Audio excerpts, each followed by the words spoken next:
Hello and welcome to another episode of Movies, they're pretty good. I'm your host, Travis Dudding, and today is Halloween. So, naturally, let's do the movie Halloween. Talking about the original 1978 film by John Carpenter, the one that gave us Michael Myers and kind of rebirthed and started the modern slasher era, I guess. So let's get right into it. All right. So, opening credits, we get a slow zoom on a jack-o'-lantern with the iconic score by John Carpenter. Opening sequence, we got young Michael Myers. Everything is through his POV. We see him like looking into the windows of his own house.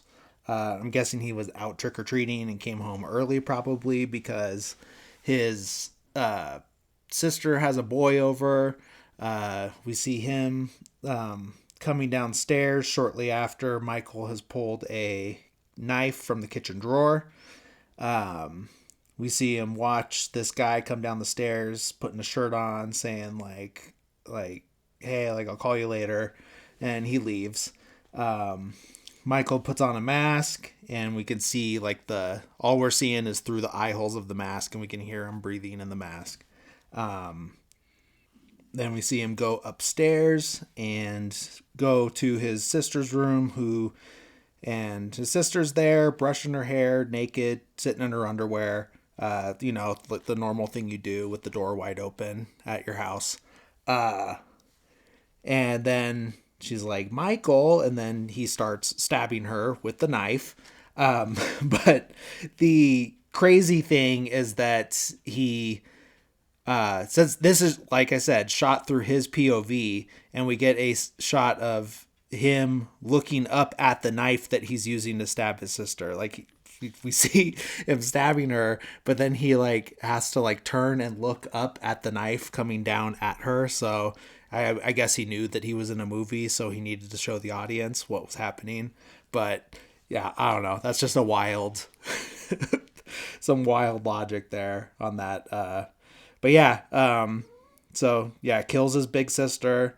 Goes downstairs, goes outside right as his parents are coming home, and they pull up and they're like, Michael, what's going on? And then pull his mask off, and then we can see young Michael Myers, and he's like pretty young. Let's say like maximum 10 years old at this point, but I think younger. And he's got this like clown costume on. It was a clown mask that he was wearing. He's holding the knife still, and you can still see the blood on it. And then they kind of like zoom out from that, and then we cut to Smiths Grove, Illinois. Illinois, yeah, Illinois, and it's October 30th, Halloween Eve, 1978. It's dark. It's rainy. We see Dr. Loomis, main character of the series, pretty much like besides Michael Myers, Dr. Loomis is the most recurring character throughout the Halloween series. He's driving. He's in the passenger seat, and a nurse is driving them. They're in the rain. They're going to. I don't know if they're going to pick up Michael Myers or what the deal is, but whatever this purpose of this trip, he wants to make sure that Michael Myers isn't gonna get out of prison ever or psychiatric hospital ever. That he wants to make sure that he never gets out. Says that he hasn't spoken a word in 15 years, so we know that this is 15 years since he killed his sister.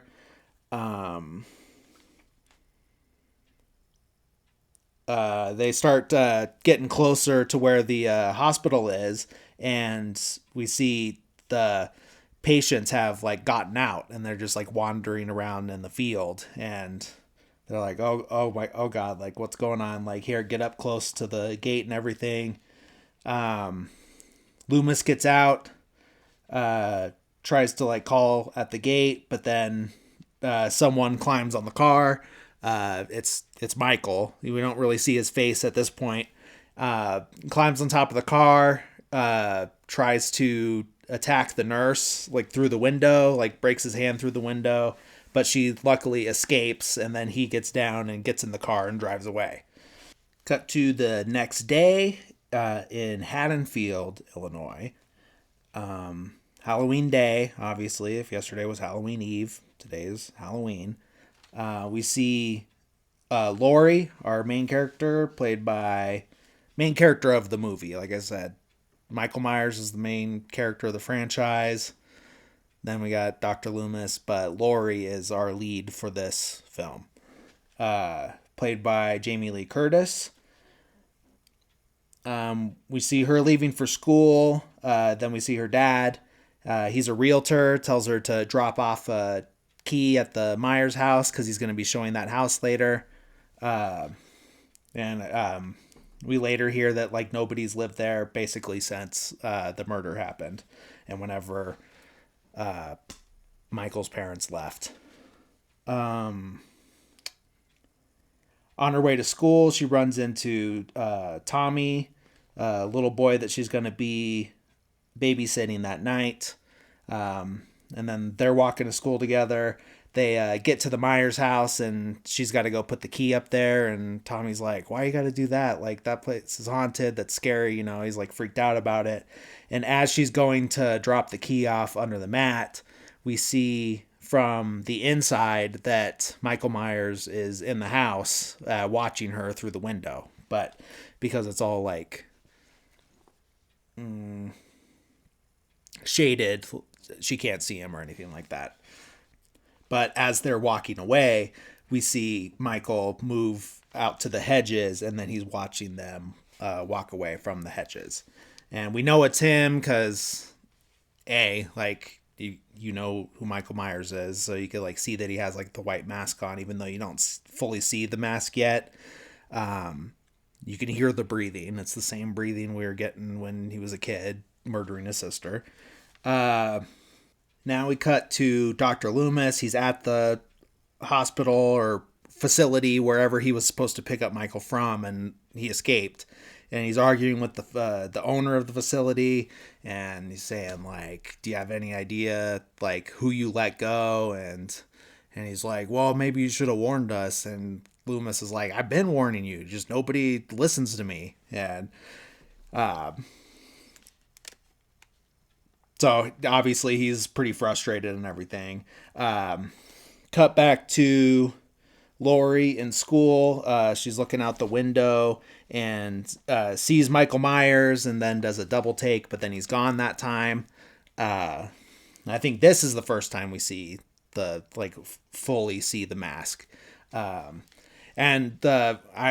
sure everyone's heard this story, but just in case you haven't, the iconic Michael Myers mask is just a William Shatner mask that they painted white. So it's the 70s. It was probably like a Captain Kirk mask. Get it from the store, paint it white, and that's who Michael Myers is. Cut to the elementary school getting out for the day. We see Tommy leaving. He's got this pumpkin that I'm sure he's ready to carve a jack-o'-lantern into. I don't know why he has it at school with them, but he's trying to carry this giant pumpkin, and these three kids are like pretty much bullying him and saying that the boogeyman's gonna get him and stuff like that. They push him down, and his pumpkin breaks and everything. And then as they're running away, one of the kids gets grabbed by Michael Myers, and just kind of like Michael just like looks at him and then lets him go. And then he just kind of half like follows / watches Tommy as he cuts across the field to go home. Michael goes and gets in the stolen for official use only car that Loomis and the nurse were in, and starts following Tommy for a little bit, but then drives off, you know. So I guess he changes his mind that he doesn't need to follow him. We see Loomis like out in the middle of nowhere. He's stopped at this payphone to make a call saying that he's on his way to Haddonfield. And we see the sign that says Haddonfield, 73 miles away or something like that. So he makes this call on the payphone. And after he hangs up, we see that there's a truck there with the door open and there's a like white clothes on it and stuff like that. He goes for a closer look and we see that the it's hospital clothes that are strewn about, and there's a dead naked guy. Well, at least doesn't have a shirt on. So this is whoever Michael killed, swapped clothes, and then took off. That's why he's in this like work jumpsuit, coveralls, rather than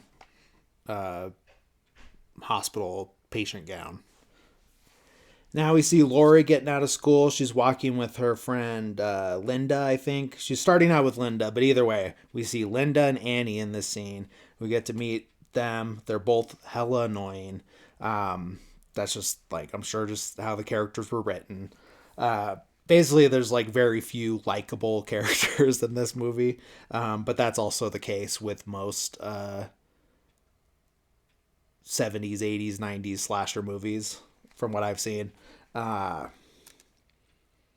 out that Annie's boyfriend is grounded because she was gonna have him over when she was babysitting, but he's grounded.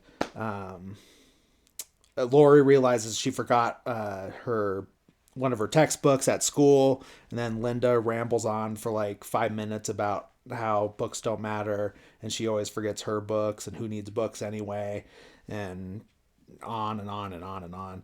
And then we also find out that basically Linda is going to use the house where Annie is babysitting to hook up with her boyfriend Bob, and which is an insane concept. It's like maybe one thing if she was babysitting to use the house that she was babysitting at, but it's crazy on all ends, you know.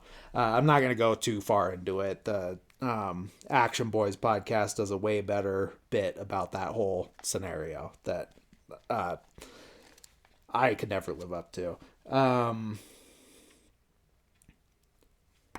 While the girls are walking home, we see Michael watching them from the hedges again. I think at some point Lori does notice him. Then Annie goes to check it out, and then he's gone, and then uses it as an opportunity to make fun of Lori and say that she scares men away and stuff like that. Like whatever the opposite of slut shaming is, that's what both of these girls do to Lori. So they get to Annie's house. Annie goes inside, and as Lori's going to leave, she runs into Annie's dad, who happens to be a cop, and that's pertinent just because he's going to be throughout the movie. Then so she finally gets home, gets up to her room, looking out the window, and then there's Michael again watching her, but he's like standing in the laundry that's hanging out to dry. Double take, he's gone again. This is one of 50 times that this is going to happen throughout the movie.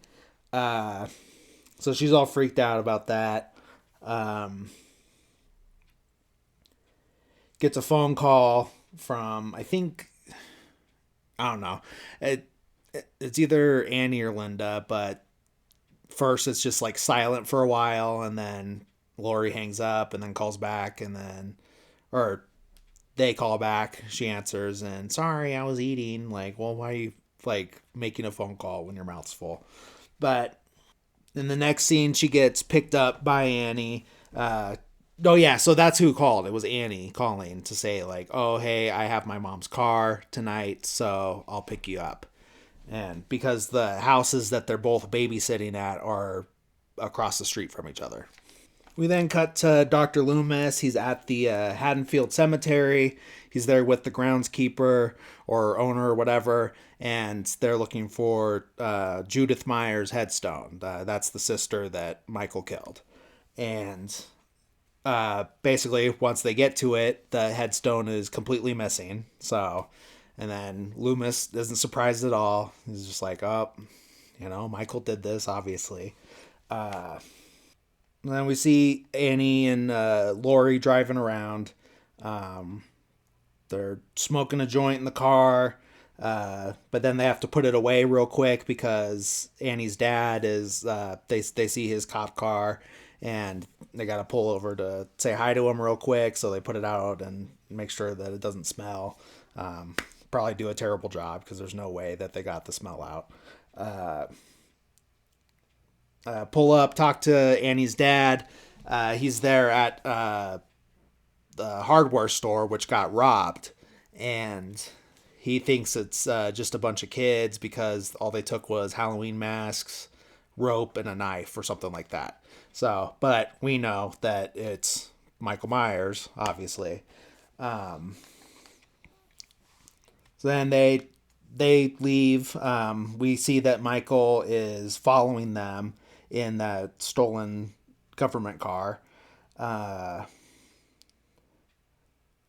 all the way until Lori gets dropped off, and then Annie pulls in across the street to go to her babysitting job.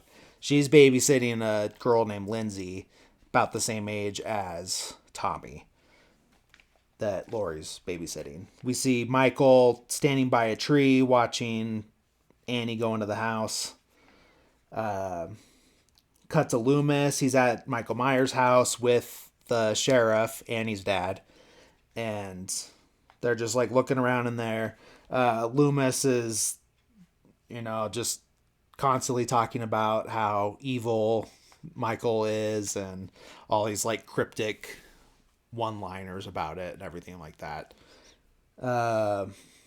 Cut to Annie being super annoying and complaining about the dog barking, but lucky for her, Michael kills the dog right as she's complaining. She spills butter on herself and has to go wash her clothes now. So she locks herself in the laundry room and gets stuck in the window trying to get out. Then finally, when Lindsay lets her out or and everything, Annie's like, "Oh, hey, like I want to go. I'm gonna go pick up my friend Paul. So you're gonna go over to Tommy's house and hang out with him." So basically, she's just like completely ditching her paid babysitting responsibilities to go fuck some guy named Paul. So she goes and drops him off. Goes to get in the car, realizes she just forgot the keys, goes back in the house, gets the keys, back out to the car, gets in the car, she has a moment where she realizes that the windows are all fogged up from the inside, and she's like, huh. And then right at that moment, Michael leans out from the back seat and strangles her to death. Then we cut to across the street. Tommy is going to hide in the curtains by the window to scare Lindsay. But as he's about to do this, he turns around and looks across the street and sees Michael Myers carrying Annie's body back into the house. He, of course, freaks out, thinks like, oh, the boogeyman's out there. No one believes him because he's a kid. And then we cut over back to the Myers house where Loomis is kind of just scoping it out and keeping an eye on things. We see the three bullies from before, the ones that were messing with Tommy, and they're at the Myers house, and they're like, hey, like, I dare you to go knock on the door or something like that. And then they make one of the kids, Lonnie, that's the one that they make do it. Loomis is watching from behind the bushes, and then he like whispers like, hey, Lonnie, get your ass away from there. And then they all freak out and run away. It's like, it's the most out of pocket thing for Loomis because up until this point you don't see him as having any personality whatsoever, but so that part always makes me smile. Then we see Linda and Bob finally arriving at Annie's house. That they're, or not Annie's house, but Lindsay's house, where they're going to use the, I guess, her parents' room to have sex, which is totally weird. But whatever. I guess you have to do what you got to do when you're a teenager in the 70s. But the weird part about, well, one of the, probably the weirdest part about it is Bob making some joke. Like, he's like, you rip my clothes off and then I rip your clothes off. Then we both rip Lindsay's clothes off. And Lindsay's like under 10 years old. So that's like super creepy. And I don't know if that's like on purpose to say, hey, maybe this Bob guy deserves to die in 15 minutes, or I don't know what, but it's just that line always rubs me the wrong way. And then I know I'm not alone on that. But yeah, they go in the house. They realize that no one's there. They start making out on the couch, but then they call the house where Lori's babysitting, and Lori's like, yeah, like Annie should be there. Like, Lindsay's here with me for the night. Annie just went to go pick up Paul, so she should be back. And then, like, Linda gets off the phone and tells Bob, like, oh, like, Lindsay's gone for the night. Like, we have the house to ourselves. And then they go upstairs, have sex in the bed, in the sheets, which is that's like the craziest part about all of this. It's like, you're like a, what, fourth degree separation from whose house this is, and you're going to get in their sheets to have sex. Like, not even just like, I don't know. It's just insane to me. But yeah, that's what they're doing. And they even got a jack-o'-lantern on the side table that's watching them the whole time. So that makes it fun, I guess. But the key thing during the scene is that we see Michael Myers' shadow go across them when they're in the throes of passion while they're cucking this jack-o'-lantern that's on the table watching. And when they're done and Linda sighs for like 5 minutes, Bob goes to get beer downstairs.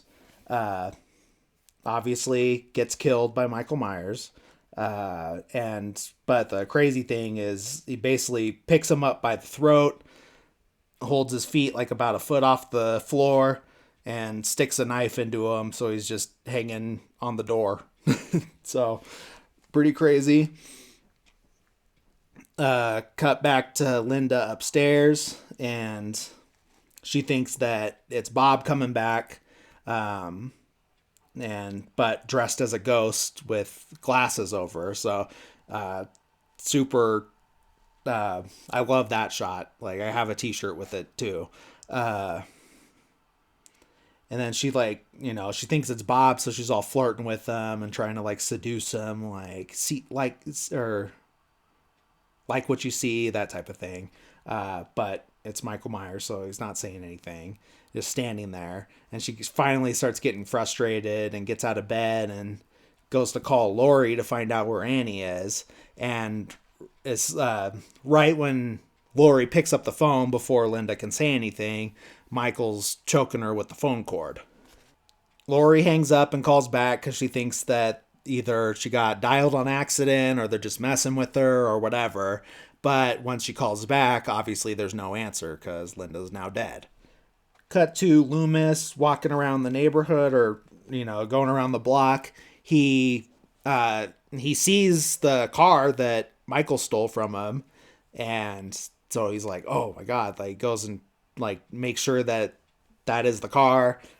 Gets back to the Myers house to tell the sheriff, like, hey, like, he's here, like, I found the car. Lori decides to go across the street to make sure everything's okay. She makes sure the kids are asleep, and then locks the door and heads across the street. Knocks on the front door, no answer. Goes around the back, which is unlocked. Heads upstairs, and she could see a light coming from one of the bedrooms. Goes inside, and here we see Annie's dead body laid out like in a T pose on the bed with the Judith Myers headstone at the top of the bed. So it's like she's Judith Myers. Like it's a completely posed thing that Michael did. So of course she's freaking out about that. Backs into the closet, and here comes Bob's dead body swinging out upside down from the pole where you hang the clothes. Then opens a cupboard or a cabinet, and there's Linda's dead body. So all three people all dead, like within like 30 seconds. She's finding all of them. So then of course she's like backs out of the room, and she's freaking out. She's crying. And then we see out of the shadows comes Michael Myers, and he slices her with the knife, gets her arm, cuts her shirt, and kind of cuts her shoulder a little bit. She falls over the banister straight down to the bottom of the stairs and rolls the rest of the way down. That's gotta hurt. Like, I can't even imagine that happening and getting up from that. But hey, if Michael Myers is up there, then you got that adrenaline. She finally gets out of the house. She goes to the back door, which Michael has blocked with a rake, and she locked the door like to the kitchen, I guess. But Michael like punched through the door and opened it. And then like as he's like coming for her, she breaks the glass, moves the rake, and gets the door open. So she gets out, she gets away from him. She goes to a neighbor's house and is like pounding on the door. She's like, somebody help, somebody please help. They literally turn on the porch light, look out the window at her, and then close the blinds and then turn the light back off. So no one's helping her. She goes back to Tommy's house, but she lost the keys probably when she fell down a full story and hit the bottom of the stairs. I'm guessing that's when they fell out of her pocket. But so she's pounding on the door, and she throws a flower pot up towards the window to get Tommy's attention since he's asleep. He finally wakes up, looks down, and comes downstairs. But he's taking his sweet ass time because he's asleep or like half asleep. Finally gets the door open, and she gets in, locks it real quick, tells Tommy to get upstairs and lock the doors.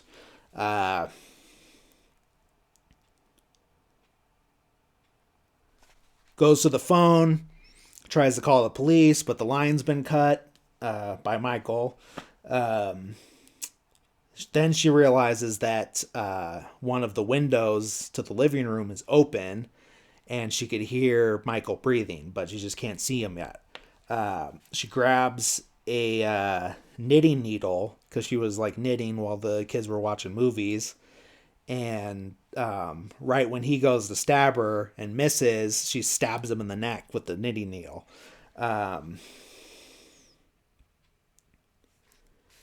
Goes upstairs, tells the kids that they need to leave because she thinks Michael's dead. It's like, oh, I got him with the needle. He's down. Then Tommy's like, was it the boogeyman? And like, what about the boogeyman? And she's like, don't worry, like I killed him. And then Tommy says, you can't kill the boogeyman. And right as he says that, here comes Michael up the stairs behind Lori.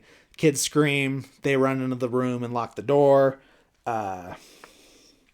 Lori goes into a different room and hides in the closet. Kind of ties the closet door shut with a tie or something. Michael like breaks through the it's like one of those shutter closets. Breaks out some of those panels and is like reaching for her. She grabs one of the wire hangers and gets it to where she can poke him in the eye. When he goes to like grab his face, that's when he drops his knife.